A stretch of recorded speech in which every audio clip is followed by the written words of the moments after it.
মধ্যপ্রাচ্যের আগুনে নতুন করে ঘি ঢেলেছিল ইরানের পরমাণু স্থাপনায় মার্কিন হামলা। জবাবে 23 জুন কাতার ও ইরাকের মার্কিন ঘাঁটিতে হামলা চালায় তেহরান।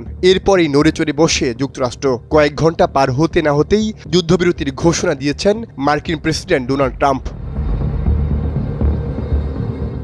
সামাজিক যোগাযোগ মাধ্যমে করা এক পোস্টে এই তথ্য জানিয়েছেন ট্রাম্প। তিনি লিখেছেন, ইরান ও ইসরায়েল একটি সম্পূর্ণ যুদ্ধবিরতিতে চূড়ান্তভাবে সম্মত হয়েছেন। প্রাথমিকভাবে এই যুদ্ধবিরতি 22 ঘন্টা চলবে।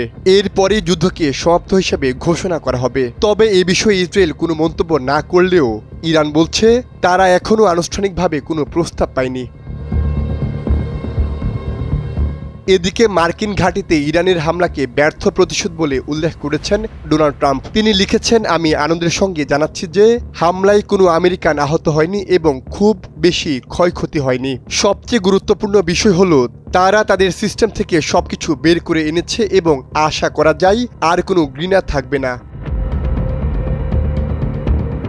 ইরানের সর্বোচ্চ নেতা আয়াতুল্লাহ খামেনি বলেন, আমরা কারো উপর হামলা করিনি, তবে কেউ যদি আমাদের উপর হামলা করে আমরা চুপ করে থাকব না। ইরানের পররাষ্ট্রমন্ত্রী আব্বাস আরাগচি বলেন, যুক্তরাষ্ট্র যদি আবার হামলা করে তাহলে ইরানও আবার জবাব দেবে।